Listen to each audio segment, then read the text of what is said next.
ខុងជឺគឺជាបុគ្គលមានឥទ្ធិពលផ្នែកគំនិតប្រាជ្ញាដ៏សំខាន់បំផុតរបស់ចិននិងត្រូវបានគេទទួលស្គាល់ថាជាអ្នកប្រាជ្ញដ៏ល្បីល្បាញម្នាក់លើលោកពេញមួយជីវិតរបស់ខ្លួនខុងជឺបានខិតខំប្រឹងប្រែងទូន្មានព្រានប្រដៅមនុស្សឲ្យប្រព្រឹត្តអំពើសុចរិតប្រកាន់យកគោលការណ៍គ្រប់គ្រងដែលត្រឹមត្រូវយុត្តិធម៌និងបង្រៀនមនុស្សឲ្យចេះរកសេចក្តីសុខក្នុងជីវិតបច្ចុប្បន្នជាជាងគិតទៅដល់ជាតិមុខដំបូន្មានរបស់ខុងជឺគឺជាពុទ្ធិផ្នែកទស្សនវិជ្ជានិងជាគតិដ៏ស៊ីជម្រៅដែលបានចាក់ឫសយ៉ាងជ្រៅទៅក្នុងផ្នត់គំនិតរបស់ជនជាតិចិនអស់រយៈកាលរាប់ពាន់ឆ្នាំណាស់មកហើយនិងដែលពួកគេ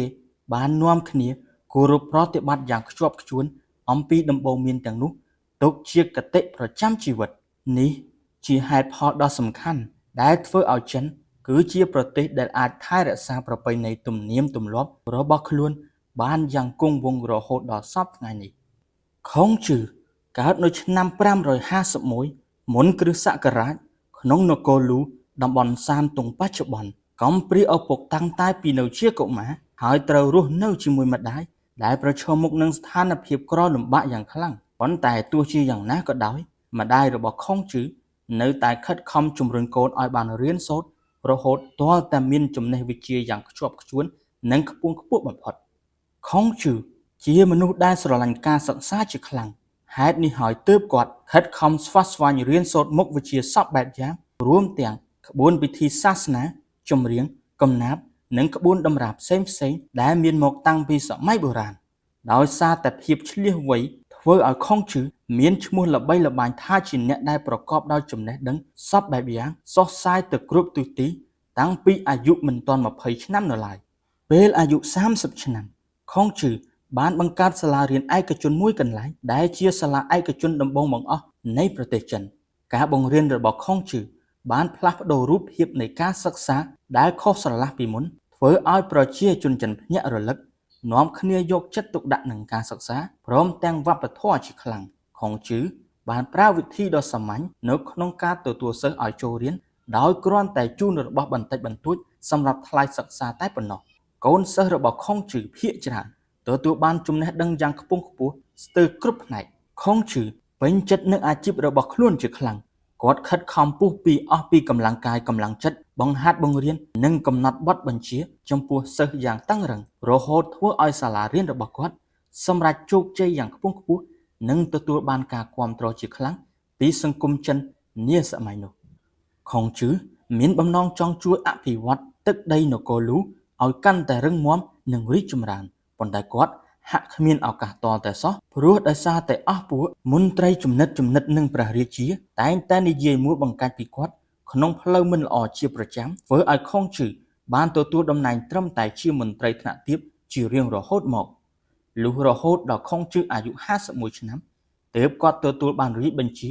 ឲ្យមើលការខុសត្រូវនៅក្នុងរាជធានីក្រោយពីព្រះរាជាទតឃើញស្នាដៃដ៏ជោគជ័យទាំងឡាយរបស់គាត់ទើបព្រះអង្គទ្រង់ព្រះរាជទានភារកិច្ចសំខាន់ដល់ខុងជឺកាន់តែច្រើនឡើងបន្ថែមទៀតជាហេតុធ្វើឲ្យនគរលូរីកចម្រើនលូតលាស់យ៉ាងឆាប់រហ័សហើយអ្វីដែលសំខាន់បំផុតនោះគឺខុងជឺបានជួយស្រោចស្រង់ព្រះជន្មព្រះរាជាឲ្យរួចផុតពីចំណាប់ខ្មាំងរបស់ប្រទេសជិតខាងដោយសារតែភាពឆ្លៀសវៃរបស់គាត់ព្រមទាំងរកដំណោះស្រាយក្នុងហេតុការណ៍នោះបានដោយស្ងប់ពុំមានការបង្ហូរឈាមអ្វីនោះឡើយខុងជឺជានិមិត្តរូបដ៏សំខាន់បំផុតនៃវប្បធម៌បុរាណរបស់ប្រទេសចិន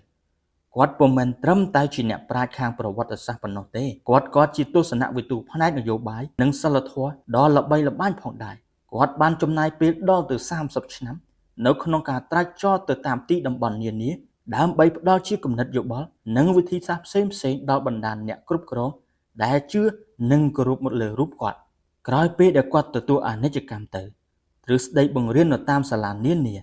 ដែលគាត់បានបង្កើតឡើងនោះគឺជាអាវុធខាងគំនិតប្រាជ្ញាស្មារតីដើម្បីទ្រទ្រង់ដល់របបគ្រប់គ្រងបែបសក្តិភូមិអស់រយៈកាលរាប់ពាន់ឆ្នាំណាស់មកហើយទើបបានជាទ្រឹស្ដីខុងជឺមានឥទ្ធិពលជាខ្លាំងដល់របបគ្រប់គ្រងរបស់ចិនបណ្ដាកូនសិស្សទាំងឡាយបានយកទ្រឹស្ដីរបស់ខុងជឺមកចងក្រងជាសៀវភៅមួយក្បាលមានចំណងជើងថាលុនវីដែលក្រោយមកសៀវភៅនេះគឺជាប្រភពទិន្នន័យដ៏សំខាន់ ក្នុងការសិក្សាស្រាវជ្រាវអំពីទ្រឹស្ដីរបស់ខុងជឺនេះឯងតាំងពីបុរាណកាលមកទស្សនវិជ្ជាចិន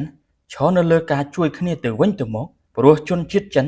ចូលចិត្តគោរពប្រតិបត្តិតាមនិងមានមនសិការសង្គមខ្ពស់ទើបបានជាទ្រឹស្ដីនៅគ្រប់លទ្ធិនានារបស់ចិនសុទ្ធតែបង្រៀនឲ្យចេះអំពីការប្រើជីវិតនៅក្នុងសង្គមសុជីវធម៌ផ្ទាល់ខ្លួននិងគោលការណ៍នៃការគ្រប់គ្រងប៉ុន្តែមួយផ្នែកទៀតគឺជាពាក្យព្រានប្រដៅដ៏ស៊ីជម្រៅដែលបង្ហាញឲ្យឃើញពីគោលដៅដ៏ខ្ពស់បំផុតនៃទស្សនវិជ្ជាគឺការទម្លាស់ទៅដល់ជម្រៅនៃសភាវៈចិត្តឬដែលហៅថាអ្នកត្រាស់ដឹងទស្សនវិជ្ជាចិនបានរីកចម្រើនទៅរកទស្សនវិជ្ជាពីរបែបដែលបែងចែកដាច់ស្រឡះពីគ្នាទស្សនវិជ្ជាចិនទាំងពីរផ្នែកនេះបានរីកចម្រើនទៅរកទស្សនវិជ្ជាពីរបែបដែលបែងចែកពីគ្នាដាច់ស្រឡះគឺលទ្ធិខុងជឺនិងលទ្ធិតាវរបស់ឡាវជឺ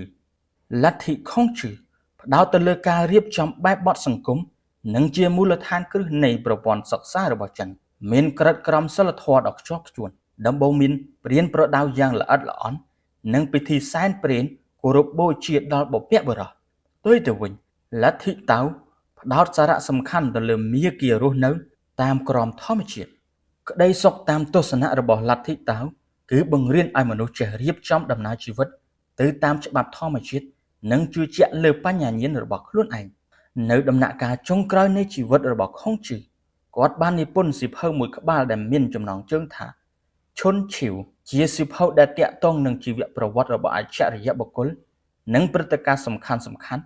ដែលកើតមាននៅក្នុងសង្គមរវាងឆ្នាំ722ដល់481មុនគ្រិស្តសករាជដោយសម័យនោះនៅមិនទាន់មានក្រដាសសរសេរនៅឡើយទើបគាត់ត្រូវនិពន្ធសៀវភៅនេះដោយចារនៅលើបន្ទះឫស្សីក្នុងកំឡុងពេលសរសេរសៀវភៅនេះខុងជឺសំងំតែនៅក្នុងផ្ទះដៃម្ខាងកាន់បន្ទះឫស្សីដៃម្ខាងកាន់ជក់ដោយគិតតែពីឈ្ងោកសរសេរយ៉ាងអត់ធ្មត់បំផុតពុំខ្លាចនឿយហត់អ្វីទាំងអស់ចំណែកកូនសិស្សរបស់គាត់ក្រោយឃើញលោកគ្រូរបស់ខ្លួនខំប្រឹងប្រែងធ្វើការជ្រុលហួសពេកដូច្នេះពួកគេក៏សុំចូលខ្លួនមកជួយសរសេរតែគាត់បដិសេធហើយឆ្លើយតបទៅវិញថាមិនបានទេរឿងដែលយើងកំពុងសរសេរនេះគឺរឿងរបស់អ្នកដែលស្លាប់ទៅហើយយើងចង់បន្ថែមគំនិតខ្លះៗទៅក្នុងរឿងនោះយើងគិតថាអ្នកជំនាន់ក្រោយនឹងបានយល់ពីយើងឬអាចស្ដីបន្ទោសយើងទៅវិញក៏ថាបានដោយសារការប្រឹងប្រែងអស់ពីកម្លាំងកាយកម្លាំងចិត្តរបស់ខុងជឺទើបសៀវភៅមួយច្បាប់នេះគឺជាសៀវភៅប្រវត្តិសាស្ត្រដែលមានលក្ខណៈត្រឹមត្រូវនិងសុក្រិតបំផុតក្នុងសម័យបច្ចុប្បន្ននេះទស្សនវិជ្ជាគតិរបស់ជនជាតិចិនដីគោកត្រូវបានផ្លាស់ប្ដូរដោយសារតែត្រូវគ្រប់គ្រងដោយរបបកុម្មុយនីសដែលជាហេតុធ្វើឲ្យឥទ្ធិពលនិងទស្សនវិជ្ជារបស់ខុងជឺដែលធ្លាប់តែដិតជាប់ចំពោះជនជាតិចិនកាលពីសម័យមុននោះត្រូវបានប្រមូលផ្ដុំមកផ្សព្វផ្សាយនៅតៃវ៉ាន់វិញថ្មីត្បិតតែសេដ្ឋកិច្ចនយោបាយមានការផ្លាស់ប្ដូរខ្លាំងហើយក៏ដោយតែវប្បធម៌និងទំនៀមទម្លាប់របស់ជនជាតិចិននៅតែពុំមានអ្វីខុសប្លែកពីអតីតកាលប៉ុន្មាននោះឡើយដោយការដែលសែនព្រេនដល់បុព្វបុរសជាដើមទស្សនៈរបស់ខុងជឺប្រៀបដូចចំណងដែលចងភ្ជាប់ប្រជាជនចិនឲ្យវិញបញ្ចូលគ្នាក្នុងសង្គមតែមួយលទ្ធិខុងជឺមិនមែនជាសាសនានោះទេប៉ុន្តែគ្រប់ទិសតំបន់នៃកោះតៃវ៉ាន់តែមានវិហារខុងជឺនៅពីពេញ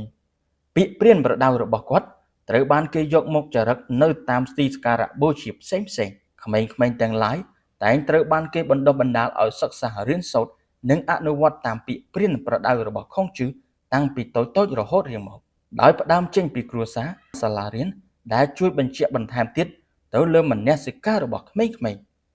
កម្មវិធីថ្នាក់បឋមសិក្សានៅកោះតៃវ៉ាន់គេសង្កត់ធ្ងន់លើភាពកតញ្ញូសេចក្តីព្យាយាមនិងមនសិការស្នេហាជាតិជាកត្តាដ៏សំខាន់ក្មេងៗតៃវ៉ាន់ក្នុងសម័យបច្ចុប្បន្ននៅតែសរសេរទន្ទិញនៅពាក្យឡាវជឺដែលជានិមិត្តរូបនៃអ្នកដែលមានចិត្តកតញ្ញូទៅតាមដំបូន្មានរបស់ខុងជឺទោះជាស្ថានភាពសេដ្ឋកិច្ចរីកចម្រើនទៅឆ្ងាយយ៉ាងណាក៏ដោយក្តីក៏ប៉ុន្តែទ្រឹស្ដីព្រានប្រដៅរបស់ខុងជឺមិនដែលហួសសម័យហើយក៏ពុំមែនជាឧបសគ្គក្នុងដំណើរជីវិតរបស់មនុស្សសម័យថ្មីនោះដែរខុងជឺគឺជាទស្សនវិទូមួយរូបដែលបានទទួលការគាំទ្រនិងលើកតម្កើងជាអច្ឆរិយបុគ្គលដ៏ឆ្នើមបំផុតរបស់ប្រទេសចិនខុងជឺបានបង្ហាញទស្សនៈរបស់គាត់តាមរយៈពាក្យស្លោកមួយចំនួនដែលសុទ្ធតែជាពាក្យស្លោកដែលមានអត្ថន័យនិងមានលក្ខណៈអប់រំដ៏ជ្រាលជ្រៅបំផុត 1. គ្រាន់តែឮ ខ្ញុំអាចផលិតបើបានឃើញខ្ញុំនឹងចាំបើបានធ្វើខ្ញុំនឹងយល់2គោលដៅរបស់អ្នកដែលមានឧត្តមគតិខ្ពង់ខ្ពស់គឺសច្ចធម៌3ភាពល្ងង់ខ្លៅជារាត្រីកាលក្នុងចិត្តតែជារាត្រីដែលគ្មានព្រះច័ន្ទនិងដួងតារា4រៀន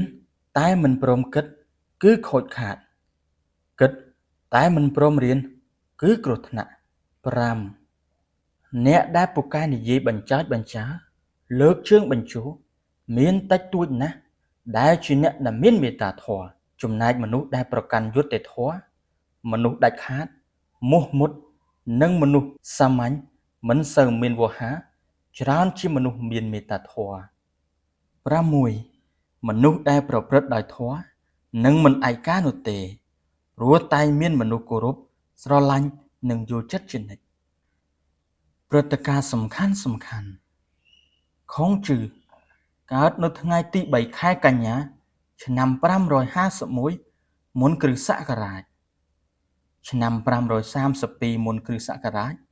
រៀបការនឹងនាងយុនខ្វាន់នៅអាយុ19ឆ្នាំឆ្នាំ531មុនគ្រិស្តសករាជចូលបម្រើរាជការធ្វើជាស្មៀនយងឆាងនៅអាយុ20ឆ្នាំ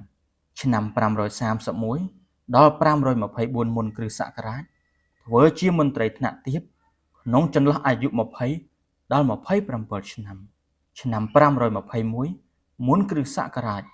បង្កើតសាលារៀនឯកជនក្នុងអាយុ30ឆ្នាំឆ្នាំ500មុនគ្រិស្តសករាជទទួលរាជបញ្ជាឲ្យគ្រប់គ្រងរាជធានីក្នុងអាយុ51ឆ្នាំឆ្នាំ840មុនគ្រិស្តសករាជចន្លោះអាយុ71និង72ឆ្នាំនិពន្ធសៀវភៅឈុនឈៀវនិងឆ្នាំ479មុនគ្រិស្តសករាជអាយុគ្រប់72ឆ្នាំគាត់បានទទួលអនិច្ចកម្ម